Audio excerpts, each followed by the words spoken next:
This is something that has honestly completely transformed my health journey, and I hope that sharing what I've learned will help you as well.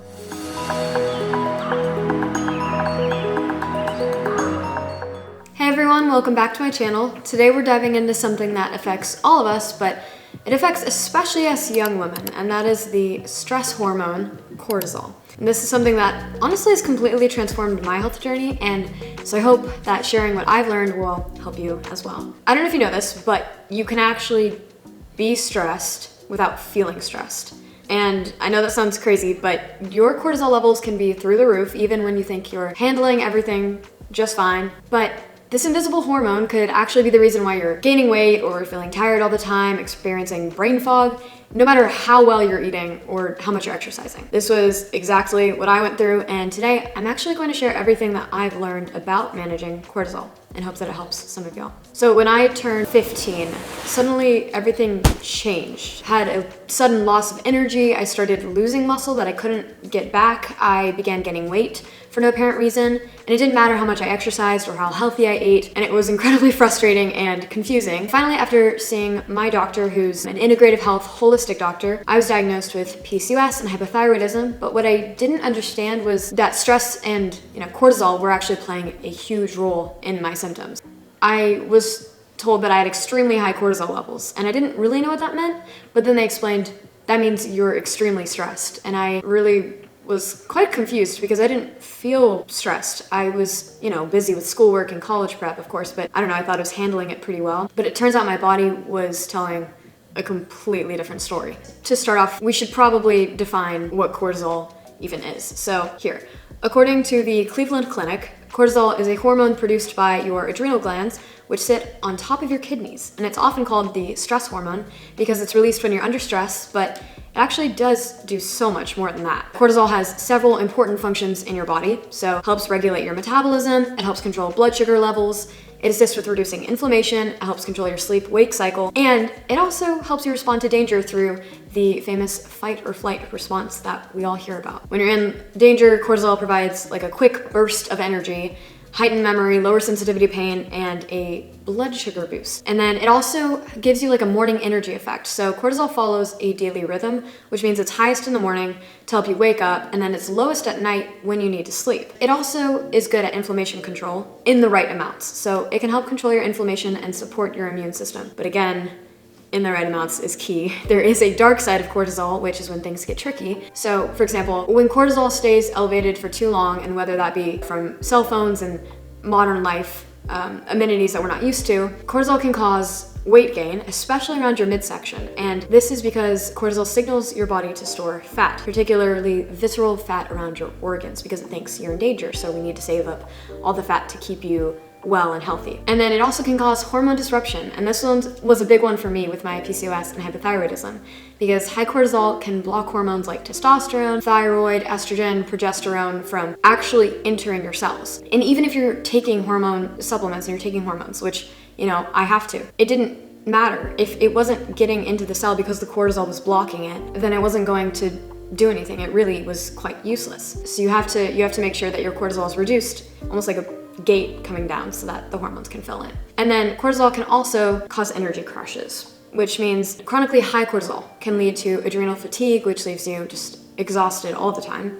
And it can give you brain fog, which is so fun. And I know most of us have been through that before. And then muscle loss is another big one. I know I experienced this big time. I'm still working on getting it back, but cortisol can actually break down your muscle tissue, which makes it much harder to maintain any muscle that you had previously built. And it also prevents you from building any other muscle. So high cortisol actually prevents you from being able to build muscle no matter how hard you work out. And then number 7 is that cortisol levels raise around 10-15 p.m. It's recommended to be in bed, whether or not you're asleep, at 10 p.m. to avoid this extra stress. This was something I actually didn't know about until I talked to my doctor. I do highly recommend it, and that's something that I'm personally going to be continuously working on. And then there's actually recent research about this that has shown young women may respond to stress differently than young men, often with different cortisol patterns, which is why understanding this hormone is so very important for all of us. Don't worry, I'm not gonna just be a Debbie Downer and give you all of the problems I'm also going to give you some solutions. Some of these are things I've researched, some of them are things I was told by my doctor, and they've all worked for me and also for friends and family that have had similar issues. To start us off, we have a supplement. It's called Rezen. And this is one of the ones that really made a huge difference for me. It contains ingredients that help naturally lower your cortisol levels. And so after I started taking it for, I would say 2 to 3 weeks, I really started noticing that I was, sleeping better, and I'd say my energy was more stable throughout the day, probably just because I wasn't so anxious. And so my stress response was more balanced. And I especially enjoy taking Rezen during midterm and finals week. It is a lifesaver. You just take like 1 capsule a day and then you feel so much more calm, and it's wonderful. But it kind of works like a natural version of Xanax, which helps, calm your nervous system without the side effects of prescription medications. And then another thing is meditation and yoga. These are really important because regular meditation and yoga practice have actually been scientifically proven to decrease cortisol levels. Now, I try to do at least 10 to 15 minutes of meditation every morning if I can, and when I do, it makes a huge difference on how I handle stress throughout the day because, again, your cortisol spikes in the morning to wake you up, so if you can lower it after you're awake, you kind of set the bar for the rest of the day. Also, hot yoga, which I know is trending right now, has apparently even more beneficial effects than regular yoga because the heat not only helps with flexibility, but research suggests it actually may help reduce cortisol levels even more effectively than regular yoga because of the combination of the mindful movement and breathing and then the heat therapy, which is incredibly calming for any nervous system. And then this next one I found to be probably the most effective, and that's weight-bearing exercise. And no, that doesn't mean you're gonna get jacked like a man. It doesn't mean that you can't do cardio.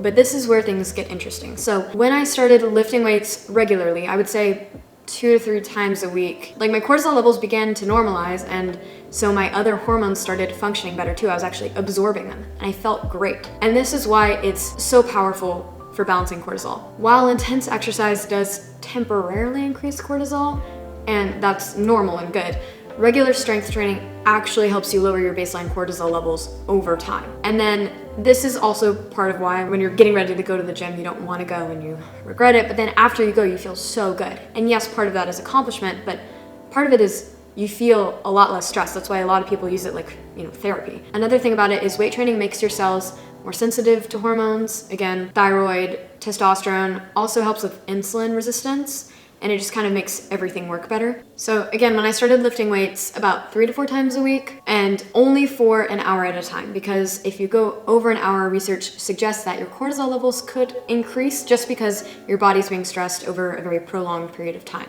So take it slow, hour at a time. But no, this barrier that the cortisol was causing began to break down, and so my thyroid medication started working better, my PCOS symptoms improved, I had more energy, I had clearer thinking, and I'd actually started building muscle again. So I was able to go back into karate, and I was able to beat my previous record of chin-ups without feeling depressed that I was getting worse and worse and going from 10 to 5 to 3. Another thing I want to highlight is progressive overload. So it's important to note that progressive overload for muscle building doesn't spike cortisol in the same ways that intense cardio can, which means you can actually gradually increase your weights without stressing your system. So for example, when I started, I had to do most of my chest press with 5 to 10 pound dumbbells, trying to figure out what was going on, but I was able to gradually increase, and that was a lot better for my body. I didn't strain any muscles. I still was able to feel the cortisol reduction, and it's very necessary to do progressive overload over HIIT exercises or constantly, running on the treadmill. And then here's some practical tips for managing cortisol. So based on my experience and my latest research, here are my top recommendations for keeping cortisol in check. So number 1, I would consider testing. Just ask your doctor about testing your cortisol levels. This can be done through, blood work, saliva. I do recommend blood work just because it's so all-intensive, and I know it can be scary, but again, butterfly needle is smaller, it doesn't hurt. I've had my fair share of bad experiences, but not since using the butterfly needle. And then my second tip is to just start strength training. Even 2 sessions per week of moderate weightlifting and progressive overload can make a huge difference. You're not trying to become a bodybuilder or a powerlifter, I don't think.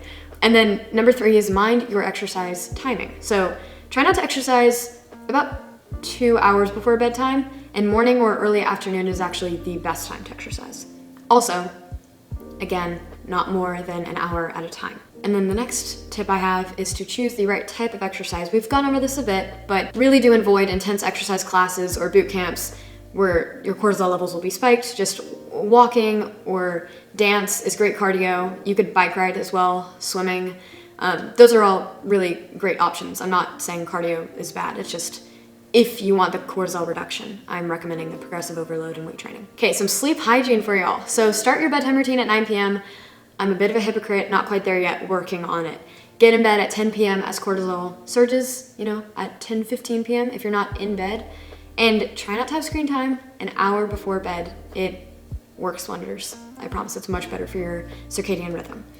And then again, if you can have a regular sleep schedule where you wake up at the same time every day and you go to bed at the same time every day, your cortisol rhythm is going to be much better. Nutrition is also really important. So my doctor recommends a Mediterranean diet. That's worked really well for me. I've tried so many of the diets. I've tried carnivore, I've tried vegetarian, keto. Mediterranean has worked the best for me. I also really love salad and steak, so I needed something in the middle. That's worked the best for me. I do highly recommend that if you want to try it. And then sweeteners. I hadn't realized this, but sweeteners can actually affect your cortisol. So what I've learned is only use pure monk fruit sweetener or sweet and low. So don't use stevia, don't use sugar. I also have insulin resistance, so I have to be a lot more careful. But for sure, if you only use pure monk fruit sweetener or sweet and low, it also will help not activate your cortisol levels. And that's because all other sweeteners just adversely impact your insulin levels, which in turn increases cortisol levels. And then hormone optimization. So hormone and thyroid replacement decreases cortisol, increases energy, and helps you build muscle. I'd had to take, testosterone and estrogen and progesterone and thyroid. And if I hadn't taken those, I'm not sure that the cortisol reduction would have been so significant for me. Understanding cortisol has been one of the biggest game changers in my health journey. And once I realized how this singular hormone was affecting everything from my weight to my energy to my mental clarity, I was actually able to take certain steps, create certain habits to bring it back into balance. And if you're struggling with, unexplained weight gain or fatigue, just maybe not feeling like yourself, cortisol might be worth looking into for you. And remember that your body is an interconnected system, so no hormone works in isolation. That's why I've found a holistic health doctor, an integrative health doctor. It's been great to have that type of advice where they look at you not just for a singular problem or for a medicine that they want to sell you. But I would love to hear about y'all's experiences with your stress, your cortisol levels in the comments below. Have you tried any of these options, meditation or yoga or weight training or supplements to help manage your stress? Put it down in the comments below. I'd love to hear from y'all. And thank you so much for watching. If you found this helpful, please give this video a thumbs up and subscribe for more content about hormones, health, holistic wellness. I'll be here. And until next time, take care of yourself. Your hormones will thank you.